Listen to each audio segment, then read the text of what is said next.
Hello दोस्तों, कैसे हैं आप सभी लोग। तो क्लास को कंटिन्यू करते हुए और क्लासेस आपको कैसी लग रही हैं कमेंट सेक्शन में ज़रूर बताएं। बेटा, जिन बच्चों ने अभी भी थ्योरी क्लासेस नहीं देखी है वो जाकर प्ले लिस्ट में से सारी क्लासेस थ्योरी की देख सकते हैं। उसके बाद ही आप लोग प्रैक्टिस सेट पर आइए, जिससे कि आपके सारे क्वेश्चन बनने शुरू हो जाएंगे। बाकी किसी भी क्वेरी के लिए या नोट्स के लिए आप लोग मुझे व्हाट्सएप कर सकते हैं।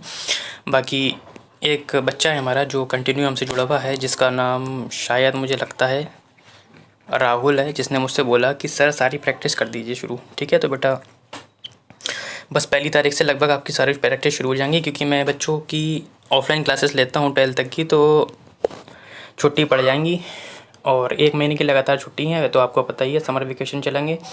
ठीक है, और जुलाई में आपका पेपर है, तो बेफिक्र रहिए। आपकी देखिए थ्योरी क्लासेस तो मैं करा चुका हूँ, बीच बीच में मैं थ्योरी प्लस प्रैक्टिस सेट भी कराता रहूँगा। ठीक है,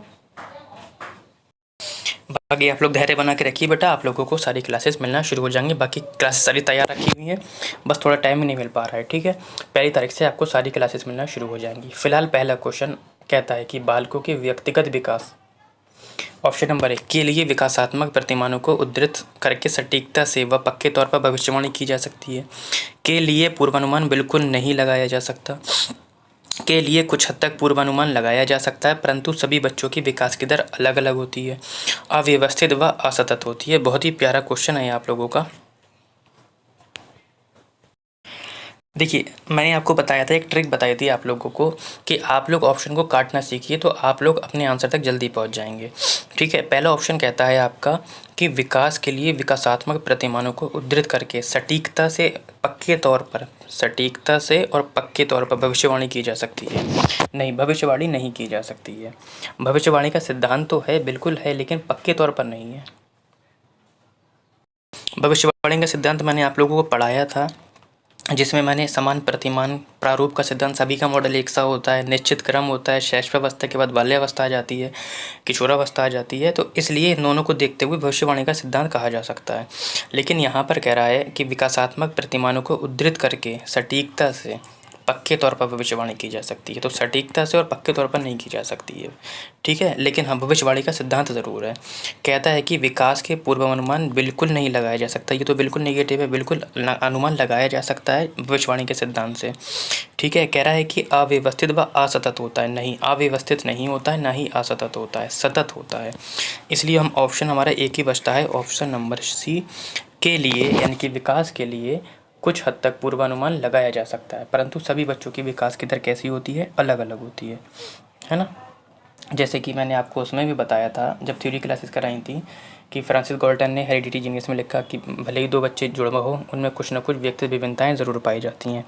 जैसे कि कुछ बच्चों में विकास तीव्र गति से हो जाता है। तो देखो, प्रत्येक बच्चा स्वयं में, यानी कि अपने आप में अनोखा होता है, पहले तो आप लोगों को ये समझना है।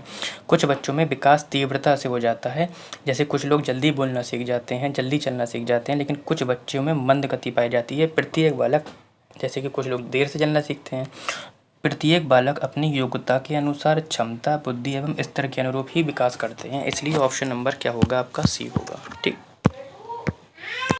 क्वेश्चन नंबर दूसरा कहता है आपका कि निम्नलिखित में से कौन सा कथन सही है। आप लोगों को ये पॉइंट याद रखना है लास्ट में कि सही पूछ रहा है कि गलत पूछ रहा है। कहता है कि विकास क्रमबद्ध नहीं होता है। देखो, ऑप्शन गलत है, विकास क्रम से होता है, क्योंकि हमने पढ़ा था निश्चित क्रम का सिद्धांत, विकास का निश्चित क्रम का सिद्धांत हमने पढ़ा था। पहले आपका कौन सी अवस्था होती है, शैशवावस्था, फिर बाल्यावस्था, फिर किशोरावस्था, फिर प्रौढ़ावस्था, लेकिन विकास जो होता है क्रम से होता है। ये ऑप्शन आपका कैसा है, गलत है। विकास, क्वेश्चन नंबर 2 कहता है विकास अव्यवस्थित होता है, बिल्कुल गलत है। विकास व्यवस्थित रूप से होता है। विकास एक सतत, बिल्कुल। स्किनर कहते हैं आपके, क्या कहते हैं स्किनर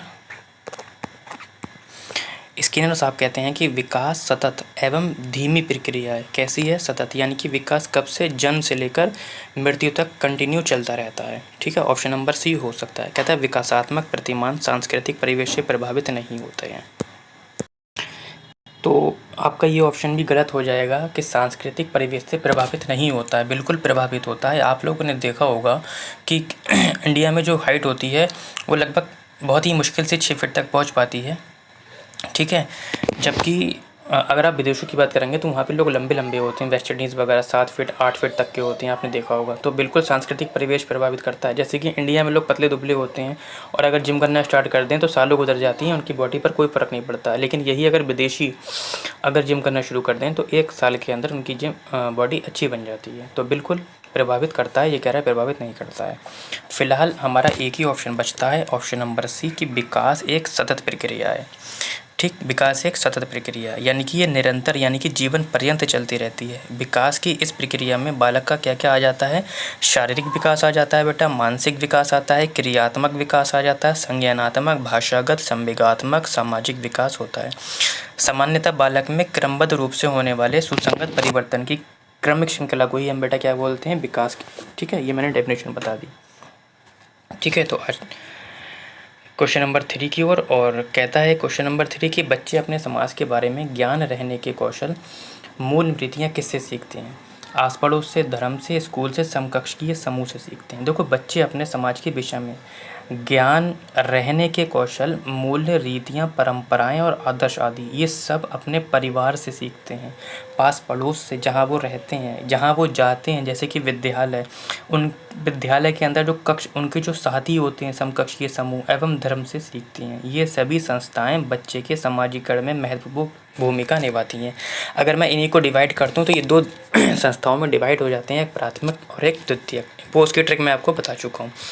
ठीक, ये आपका सब हो जाएगा, ऑप्शन नंबर डी हो जाएगा। ठीक, क्वेश्चन नंबर आपका 4 कहता है कि जीन पियाजे के सिद्धांतों के अनुसार अनुकूलन के 2 मूल प्रक्रियाओं को समाहित करता है। तो अनुकूलन एडेप्टेशन के अंतर्गत 2 चीज़ें आती हैं बेटा, एक आ जाता है आपका असिमिलेशन और एक आ जाता है आपका अकोमोडेशन। क्या क्या आ जाता है? असिमिलेशन और अकोमोडेशन, यानी कि समायोजन और समावेशन। ठीक है, यानी कि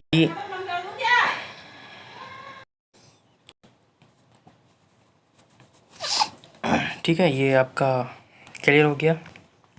डिटेल में इनको पहले ही बता चुका हूँ। 5वां क्वेश्चन है कि जीन पियाजे के संज्ञानात्मक विकास के किस स्तर पर बच्चे लंबाई व भार जैसे गुणात्मक आधारों पर वस्तुओं को व्यवस्थित कर पाते हैं, परंतु अमूर्त संरचनाओं की संक्रियात्मक में कठिनाई महसूस करते हैं? मैंने बताया था चिंतन करने की शुरुआत आपकी मूर्त संक्रियात्मक अवस्था में शुरू हो जाती है, जबकि पूर्ण रूप की अगर बात करें तो ये आपका अमूर्त संक्रियात्मक अवस्था में आ जाता है। ठीक, तो प्रसिद्ध मनोवैज्ञानिक जिनका नाम जीन पियाजे सिद्धांतों में, सॉरी ये तो मैं बता चुका हूँ, स्विट्ज़रलैंड के थे, ये नहीं बताया मैंने। स्विट्ज़रलैंड के प्रसिद्ध मनोवैज्ञानिक थे जीन पियाजे। इन्होंने अपने संज्ञानात्मक विकास के सिद्धांत में कितने चरण दिए हैं? 4 चरण दिए हैं, जो मैं आपको बता चुका हूँ बेटा। ठीक है, संवेदी पेशी अवस्था बताई थी मैंने आपको, 0 से 2 वर्ष तक चलती है,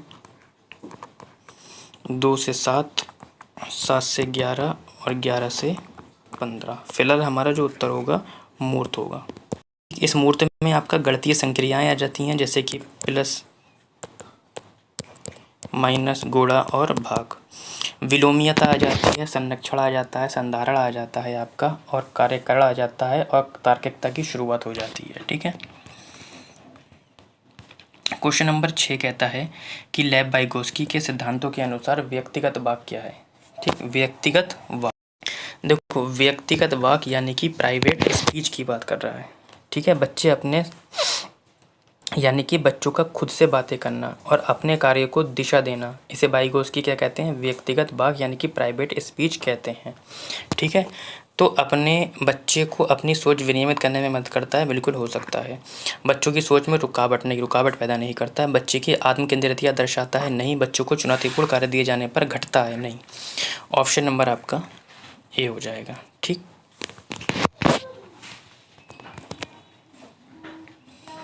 क्वेश्चन नंबर 7 कहता है कि लेव वाइगोस्की के अनुसार शिक्षक बच्चों के अधिगम में किस प्रकार मदद कर सकते हैं?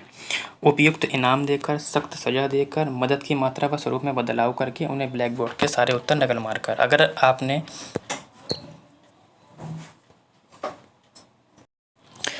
देखिए, यदि आपने वाइगोस्की को पढ़ा ही नहीं है फिर आपको कैसे आंसर लगाना है, तो मैं बता दूं आपको कि आपको ऑप्शन को काटना है। आधे ऑप्शन आपके ऐसे ही कट जाएंगे यदि आपने किसी को भी नहीं पढ़ा है। देखो, मैंने बताया था सीटेट में इनाम नहीं देना है किसी को, सज़ा तो बिल्कुल नहीं देना है, एनसीएफ मना करता है। ब्लैक बोर्ड पे से नकल मानना सीटेट मना करता है। तो क्या रह गया आपका सी रह गया, मदद की मात्रा व स्वरूप में बदलाव करके। ऑप्शन नंबर आपका सी हो जाएगा। ठीक, तो आज के लिए बेटा इतना ही।